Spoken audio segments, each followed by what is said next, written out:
Sarah Mitchell stood before the mirror in her childhood bedroom, adjusting the delicate lace veil that had belonged to her grandmother. The white dress hugged her frame perfectly, and for a moment she allowed herself to smile. Today was supposed to be the happiest day of her life. She was marrying David, the man who had swept her off her feet 3 years ago at a coffee shop downtown. The morning sun streamed through the curtains, casting a golden glow across the room filled with wedding preparations. Her bridesmaids bustled around, fixing makeup and adjusting flowers. Sarah's mother dabbed at her eyes, trying not to ruin her mascara as she watched her daughter prepare for this momentous day. "You look absolutely beautiful, sweetheart," her mother whispered, placing a gentle hand on Sarah's shoulder. "Your father would have been so proud to walk you down that aisle." Sarah's heart clenched slightly at the mention of her father, who had passed away 2 years earlier. He had been a military man, a decorated veteran who had served multiple tours overseas. From him she had inherited more than just his striking green eyes and determined chin. Though few people knew it, Sarah had spent her teenage years learning everything her father could teach her about self-defense, tactical thinking, and survival skills. "I wish he could be here," Sarah said softly, touching the small military pin she had attached to her bouquet in his honor. Her father had always been protective, perhaps overly so. He had insisted on teaching her how to read situations, how to stay aware of her surroundings, and how to defend herself if necessary. At the time, Sarah had thought it was excessive. She lived in a peaceful suburban town, where the most exciting thing that happened was the annual harvest festival. But her father had been adamant. "The world can be dangerous, Sarah," he used to say during their weekend training sessions in the backyard. "I won't always be here to protect you. You need to know how to protect yourself." Those lessons seemed like a lifetime ago now. Sarah had gone to college, earned her degree in elementary education, and settled into a quiet life teaching second grade. She had met David at a local charity event, and their relationship had blossomed naturally. He was kind, funny, and gentle, everything she had hoped for in a partner. The wedding venue was a picturesque outdoor location about 30 minutes outside of town. Rolling hills covered in wildflowers surrounded a charming wooden gazebo where the ceremony would take place. David had proposed there during a sunset picnic, and they both knew immediately it was where they wanted to exchange vows. As the morning progressed, the wedding party made their way to the venue. Sarah rode in a vintage car decorated with white ribbons, her heart fluttering with anticipation. The venue looked even more beautiful than she had imagined. White chairs were arranged in perfect rows, adorned with bouquets of roses and baby's breath. A string quartet played softly as guests began to arrive. Sarah retreated to the bridal suite, a small cottage on the property where she could make final preparations.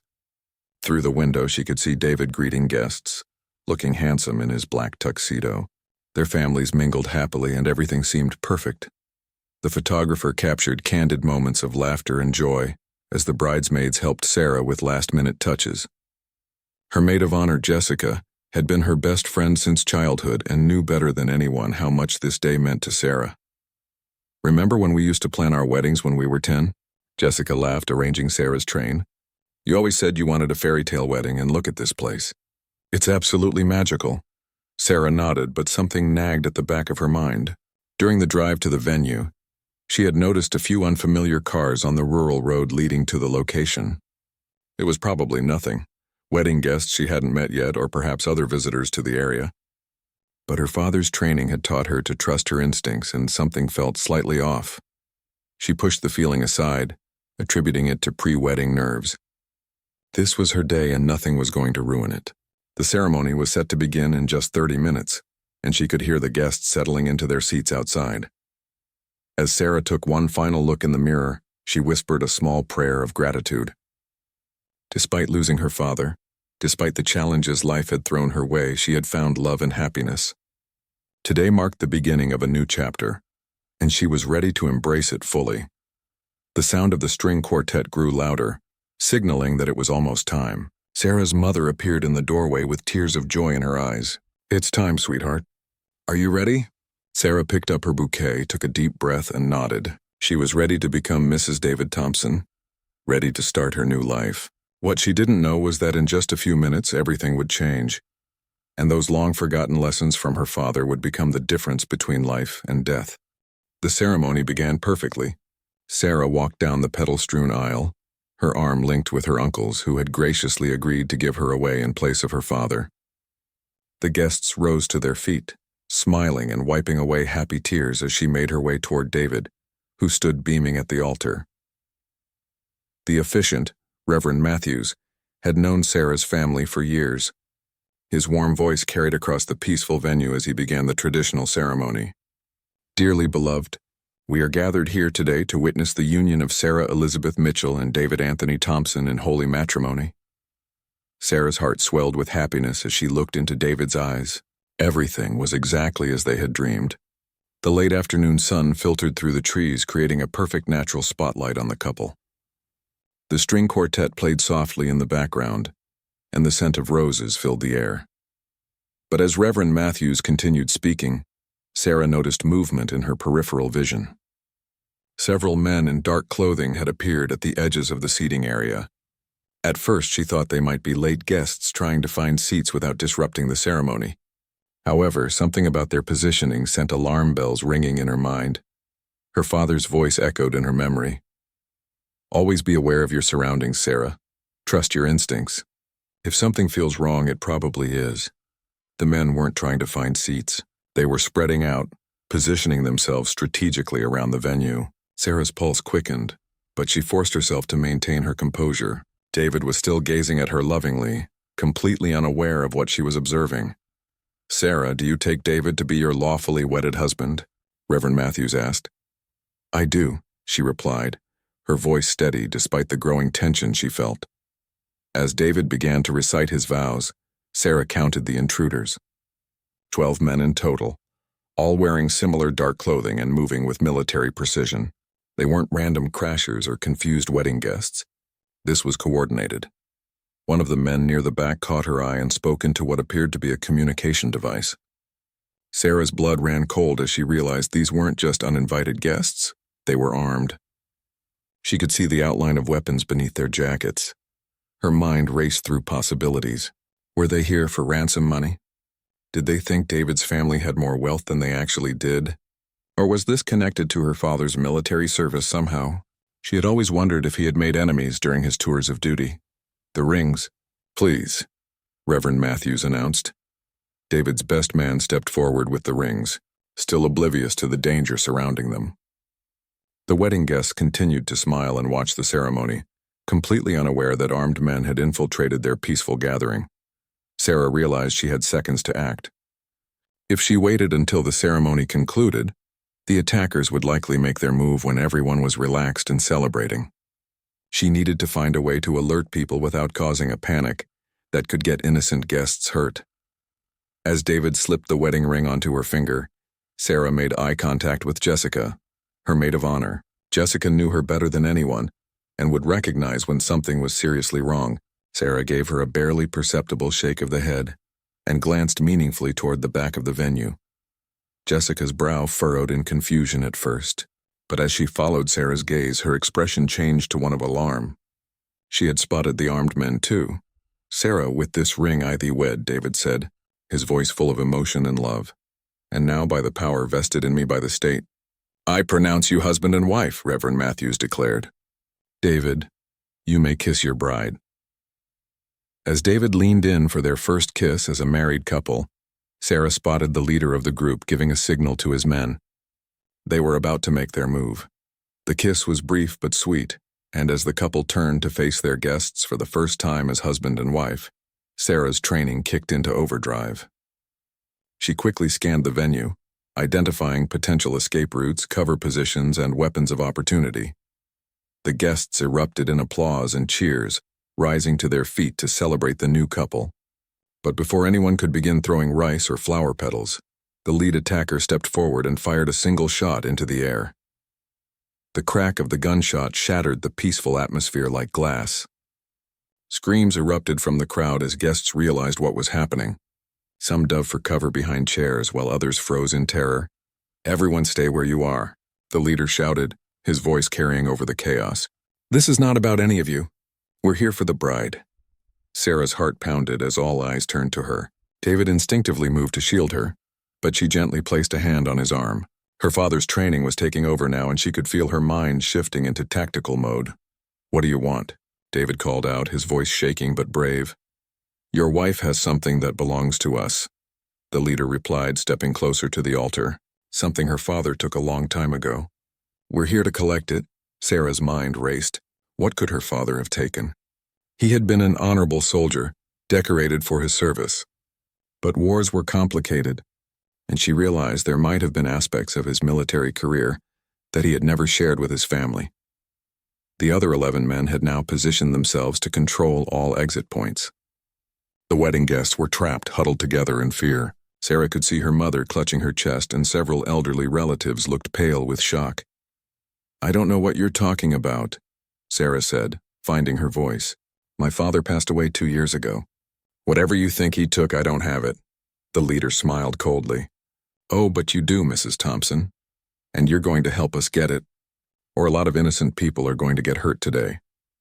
As if to emphasize his point, his men raised their weapons, pointing them at the terrified wedding guests. Sarah realized that this beautiful day, which was supposed to mark the beginning of her new life, had just become a fight for survival. The leader of the attackers was a tall, scarred man with cold gray eyes. He approached the altar slowly, his weapon trained on the wedding party while his men kept the guests under control. "Let me introduce myself," he said with a twisted smile. "My name is Victor Kozlov. Your father and I had quite a history together in Afghanistan." Sarah's blood turned to ice. Her father had served 3 tours in Afghanistan, but he had rarely spoken about his experiences there. Now she was beginning to understand why. "He stole something very valuable from my organization," Victor continued. "A memory card containing information that could destroy some very important people. We've been looking for it for years." "My father was a good man," Sarah said firmly, her voice growing stronger. "He wouldn't steal anything." Victor laughed harshly. "Your good man father cost us millions of dollars and several valuable contacts. The information on that card documented our entire operation in the region. When he took it, he effectively destroyed years of work." David stepped protectively in front of Sarah, but she could see his hands shaking. He was a gentleman, an accountant who had never faced anything more dangerous than a difficult tax audit. This situation was completely outside his experience. "Even if what you're saying is true," Sarah replied, "I don't have any memory card. My father's belongings were donated to charity after he passed away." "Not all of them," Victor said knowingly. "We've been watching you for months, Mrs. Thompson. We know he left you something special, something you keep close to your heart." Sarah's hand instinctively moved to the military pin on her bouquet. It was the only thing of her father's that she had kept with her today, something she had attached as a way to feel his presence during the ceremony. Victor noticed the gesture and smiled. "Ah, I see you understand now. That little pin isn't just a memento, is it? Your clever father hollowed it out and hid the memory card inside. He knew we'd never think to look in something so sentimental." The pieces suddenly clicked together in Sarah's mind. Her father had been unusually insistent that she keep that particular pin. He had given it to her just weeks before his death, telling her it was his most precious possession and that she should never let it out of her sight. "Even if the card is in there," Sarah said, stalling for time while her mind worked through possibilities. "What makes you think I'll just hand it over to you?" "Because if you don't," Victor gestured to his men, "we'll start shooting your wedding guests one by one until you change your mind. Maybe we'll start with the elderly folks over there, or perhaps the children." Sarah's heart broke as she looked at the terrified faces of her loved ones. Her elderly grandmother sat frozen in her wheelchair, and she could see her young cousins crying in their parents' arms. These people didn't deserve to be caught up in something from her father's past. But as she looked around the venue, Sarah began to notice things that the attackers had overlooked. The positioning of the decorative elements, the layout of the chairs, the nearby service buildings, and everything could be used to her advantage if she played this right. Her father's training wasn't just about self-defense. He had taught her to think strategically, to use her environment, and to never give up even when the odds seemed impossible. "You have 1 minute to decide," Victor announced, checking his watch. "Then we start shooting." "Wait," Sarah said, removing the pin from her bouquet with trembling fingers. "You can have it. Just don't hurt anyone." She began to walk toward Victor. But as she moved, she whispered urgently to David. "When I say now, tell everyone to get down and stay down." David's eyes widened, but he nodded slightly. He might not understand what was happening, but he trusted his new wife completely. As Sarah approached Victor, she studied his positioning and that of his men. They were confident, perhaps overconfident. They thought they were dealing with a helpless bride and a bunch of defenseless wedding guests. They had no idea that Sarah had been training for a situation like this since she was 16 years old. "Smart choice," Victor said, reaching for the pin. "Your father should have been this reasonable years ago." "My father was 10 times the man you'll ever be," Sarah replied quietly. Just as Victor's fingers closed around the pin, Sarah's father's words echoed in her mind. "Sometimes the best defense is a good offense. Strike first, strike hard, and never hesitate." In one fluid motion, Sarah grabbed Victor's wrist, twisted it sharply to disarm him, and drove her elbow into his solar plexus. The wedding dress might have looked delicate, but she had specifically chosen one that allowed for movement, just in case she needed to chase after an overly excited flower girl or deal with any wedding day emergencies. She never imagined the emergency would be quite like this. "Now," she shouted to David as Victor doubled over in pain. The wedding guests immediately dropped to the ground as chaos erupted around the venue. Sarah rolled behind the altar as the other attackers opened fire, splintering the wooden structure but missing her completely. She still had the pin clutched in her hand. The memory card inside might be what these men wanted, but it was also the only leverage she had to protect her family and friends. The real fight was just beginning, and Sarah Mitchell Thompson was ready to show these attackers that they had seriously underestimated what a powerless bride could do when the people she loved were threatened. Sarah moved silently through the shadows of the venue, her torn wedding dress blending with the white decorative fabric that draped many of the structures. She had a plan now, but it required her to get close to the main power supply for the venue's electrical systems. The wedding planners had set up a small generator and electrical panel behind the catering building to power the sound system, lights, and other equipment. If Sarah could reach it without being detected, she might be able to create the distraction she needed. As she crept toward the building, she could hear Victor coordinating his remaining men. "She's just one woman in a wedding dress," he was saying. "Stop letting her pick you off like amateurs. Work in teams and flush her out." Sarah smiled grimly. Victor's arrogance was showing. He still didn't understand what he was dealing with. Her father hadn't just taught her basic self-defense. He had trained her in advanced combat tactics, weapons handling, and strategic thinking. The dress might make her look helpless, but appearance could be deceiving. She reached the electrical panel and quickly studied the setup. The generator was powering multiple circuits throughout the venue. If she shut off power to the main area while leaving the perimeter lights on, she could create a zone of darkness that would give her a significant advantage. Sarah had excellent night vision, another trait she had inherited from her father. More importantly, she knew exactly where everything was located, while the attackers would be operating blind. She waited until 2 more attackers passed by her hiding spot, then quickly flipped the main breaker. The central area of the venue plunged into darkness while the outer perimeter remained lit, creating a stark contrast that would make it difficult for anyone in the dark zone to see into the lighter areas. Shouts of confusion erupted from victors, men as they suddenly found themselves operating in near-complete darkness. Sarah used the chaos to her advantage, moving swiftly through the shadows. Her first target was an attacker who had been positioned near the gift table. In the darkness, he was calling out to his partners, trying to re-establish contact.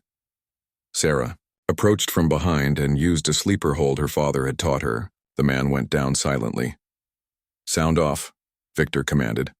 "Everyone report your position." As his men called out their locations, Sarah was getting a perfect map of where each remaining attacker was positioned. She moved like a ghost through the venue, using her knowledge of the layout to navigate obstacles that the attackers were stumbling over in the dark. Another attacker went down near the ceremonial arch, taken out by Sarah's improvised weapon, a heavy candlestick from the altar decorations. She was being careful to disable rather than seriously injure when possible, but these men had threatened her family and friends, and she wasn't taking any chances. "Turn on your flashlights," Victor ordered, his voice betraying growing panic. As beams of light began sweeping through the darkness, Sarah realized her advantage was about to disappear. She needed to act faster. She spotted Victor near the center of the venue, using his flashlight to coordinate the search. He was the key to ending this situation. If she could take him down, the others might surrender or at least lose their coordination. but getting to Victor meant crossing open ground where she would be exposed to multiple attackers. Sarah looked around for another option and spotted the decorative balloon arch that marked the entrance to the ceremony area. The balloons were filled with helium and anchored by weighted stands. If she could create enough of a distraction, she might be able to reach Victor before his men could react. Sarah grabbed several more items from the catering area, salt and pepper shakers, serving spoons, anything that could be thrown. Then she systematically began hurling them in different directions, creating noise and movement that drew the flashlight beams away from her actual position. While the attackers were investigating the false signals, Sarah sprinted toward the balloon arch. She used the weighted stand as leverage to swing herself up and over the arch, landing directly behind Victor. "Looking for me?" she said quietly. Victor spun around, but Sarah was ready for him. She knocked the flashlight from his hand and drove, her knee into his stomach, following up with an elbow strike to his temple. Years of training with her father had made these movements automatic. Victor staggered but didn't go down. He was tougher than the others, clearly a professional soldier rather than just hired muscle. He launched a counterattack, throwing a punch that Sarah barely managed to dodge. The two combatants circled each other in the darkness while the remaining attackers tried to figure out what was happening. The sounds of their fight were muffled by the chaos and confusion throughout the venue. Victor was skilled, but he was also angry and frustrated. His careful plan had been destroyed by someone he had dismissed as a helpless target. Sarah, on the other hand, was fighting with the clarity and purpose her father had trained into her. "Your father made a lot of enemies," Victor panted as they grappled. "Even if you beat me, others will come for that memory card."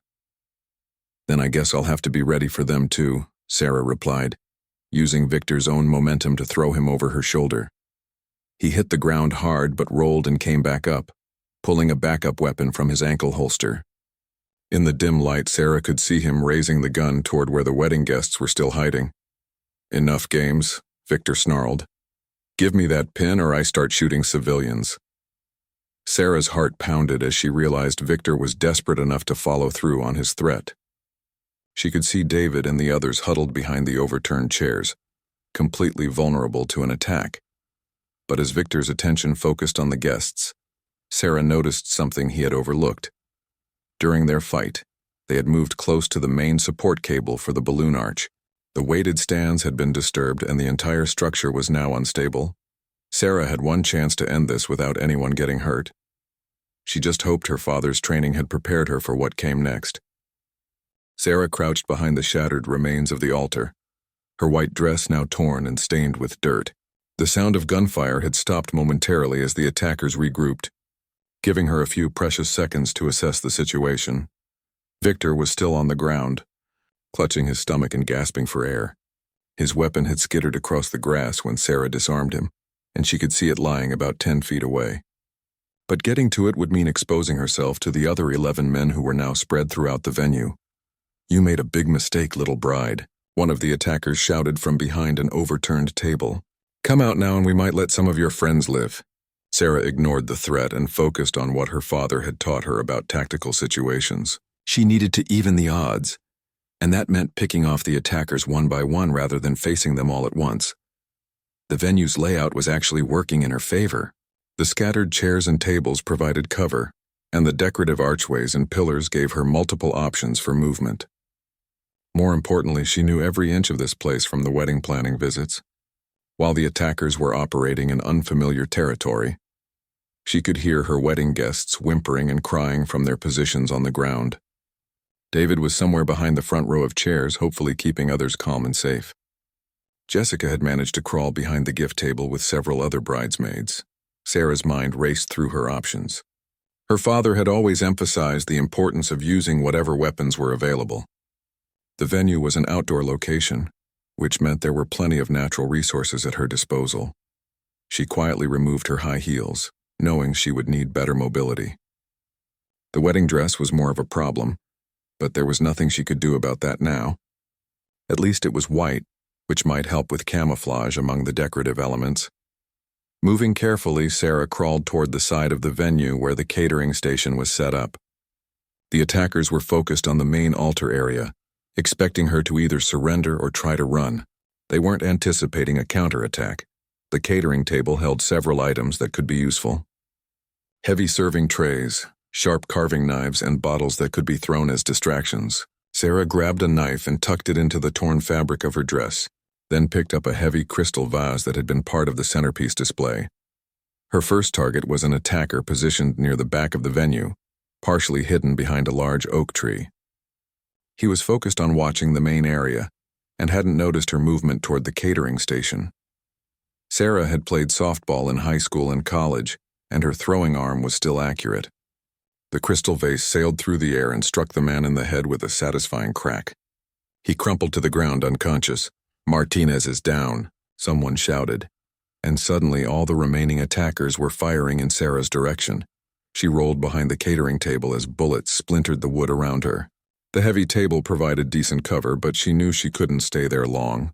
She needed to keep moving. Using the noise of the gunfire as cover, Sarah crawled toward a decorative gazebo that stood about 20 yards away. The structure would give her a better vantage point and more options for movement. As she moved, she caught sight of David. Her new husband was doing exactly what she had hoped, keeping the other guests calm and down low. He was whispering reassurances to the elderly guests and shielding some of the children with his own body. The sight filled Sarah with both love and determination. These people were her family now, and she would do whatever it took to protect them. She reached the gazebo and quickly climbed up into the rafters. From this elevated position, she could see the entire venue and track the movements of the remaining attackers. They were becoming more coordinated now, working in pairs to sweep the area and search for her. Sarah's father had taught her that elevation was always an advantage in combat. It provided better visibility and more options for escape routes. It also meant that enemies had to look up to spot you, which was not a natural instinct for most people.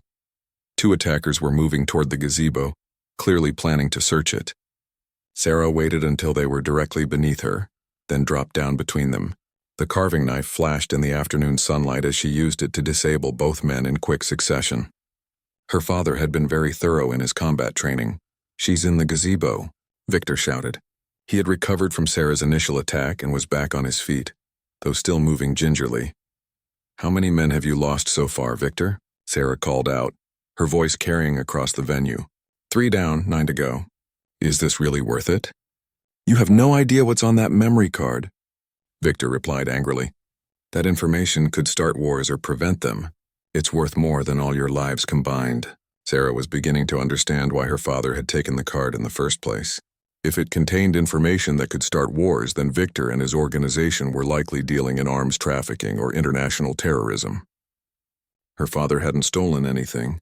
He had prevented something terrible from happening. But right now her focus had to be on protecting the innocent people who had come to celebrate her wedding day. She could worry about the larger implications later, assuming they all survived this encounter. The remaining attackers were getting smarter now, working together and being more cautious. Sarah realized she needed to change her tactics. Instead of picking them off individually, she needed to find a way to turn their coordination against them. She looked around the venue once more, this time focusing on the infrastructure rather than the decorative elements. The sound system, the lighting, the temporary structures. Everything that had been brought in for the wedding could potentially be used as a weapon. An idea began to form in her mind. It was risky and would require perfect timing, but it might be her best chance to end this conflict before anyone else got hurt. Sarah clutched the military pin tighter in her hand. Her father had entrusted her with more than just a piece of jewelry. He had given her a responsibility, and she was determined not to let him down.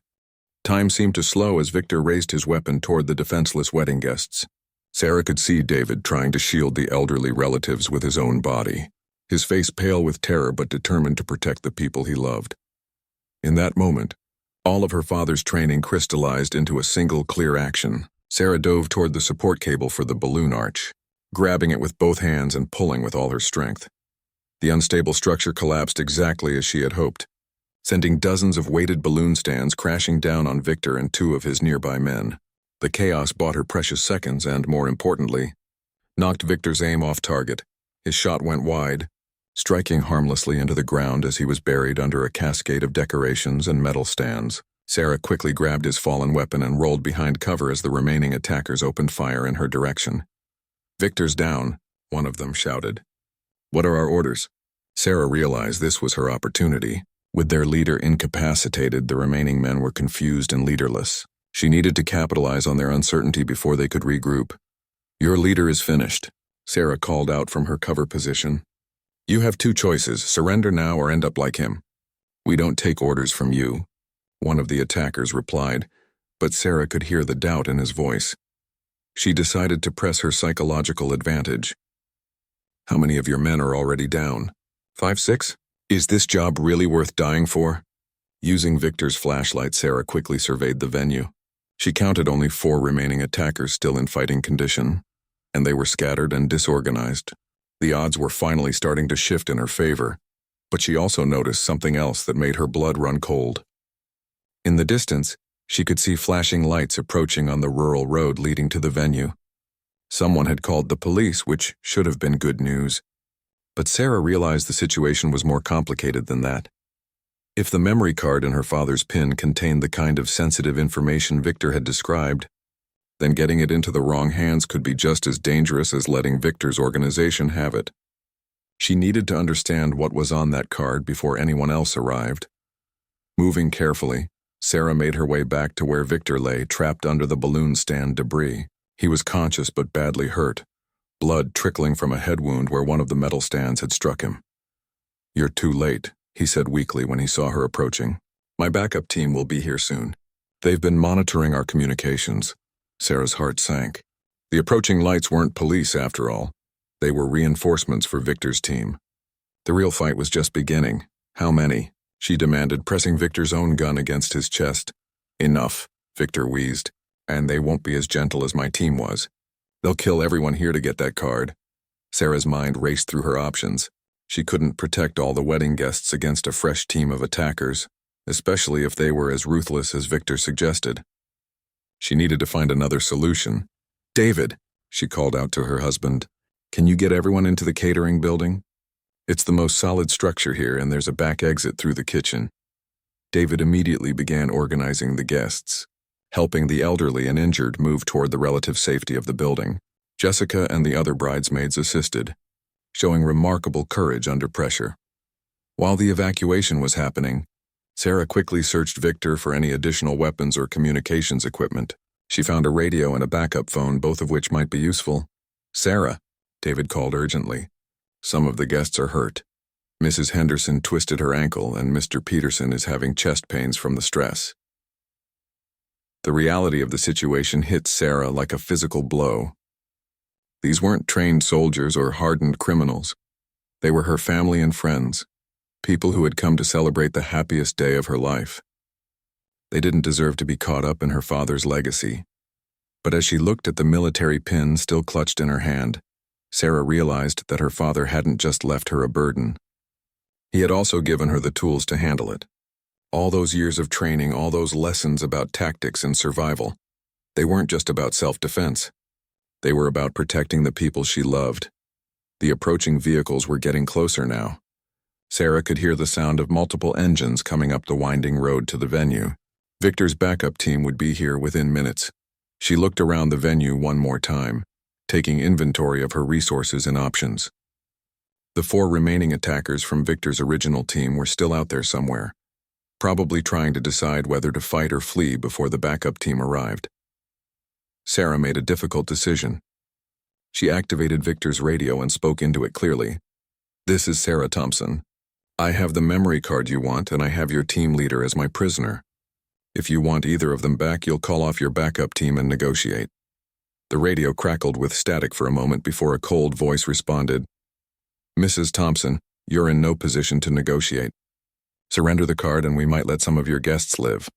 "I don't think you understand the situation," Sarah replied calmly. "I've already taken down half of Victor's team and I'm just getting started. Your backup team will find themselves walking into a very unpleasant surprise." She was bluffing, of course. She had no way to stop a fresh team of attackers, but she needed to buy time for the guests to reach safety, and for her to figure out her next move. "You have 5 minutes before our people arrive," the voice on the radio said. "Use that time wisely." Sarah clipped the radio to her torn dress and checked Victor's weapon. She had limited ammunition and unlimited determination. Her father had always told her that the most important weapon in any fight was her mind. And right now, she needed to think smarter than her enemies. The sound of the approaching vehicles was getting louder. Sarah estimated she had maybe 3 minutes before they arrived. She needed to use that time to even the odds as much as possible. Looking at the venue's layout one more time, Sarah noticed something she had overlooked before. The access road to the venue was narrow and winding, with steep drop-offs on both sides. If she could block or damage that road, she might be able to trap the backup team or at least slow them down significantly. The catering truck was still parked near the service area, and Sarah remembered seeing spare propane tanks for the outdoor cooking equipment. If she could position the truck strategically and create the right kind of explosion at the right time, she might be able to create a roadblock that would buy them precious time. David. She called out as she ran toward the truck. How long until everyone is secure in the building? 2 more minutes, he replied, helping her elderly grandmother navigate the uneven ground. Sarah reached the catering truck and quickly assessed her options. The keys were still in the ignition, a stroke of luck that she desperately needed. She started the engine and began positioning the vehicle at a strategic point along the access road. The propane tanks were heavier than she had expected, but adrenaline gave her strength she didn't know she possessed. She managed to load several tanks into the truck bed and rig them with a simple timer device using components from the venue's lighting system. As she worked, Sarah could hear the remaining attackers from Victor's team calling out to each other, trying to coordinate their response to the approaching backup team. They were clearly conflicted about whether to help their reinforcements or cut their losses and run.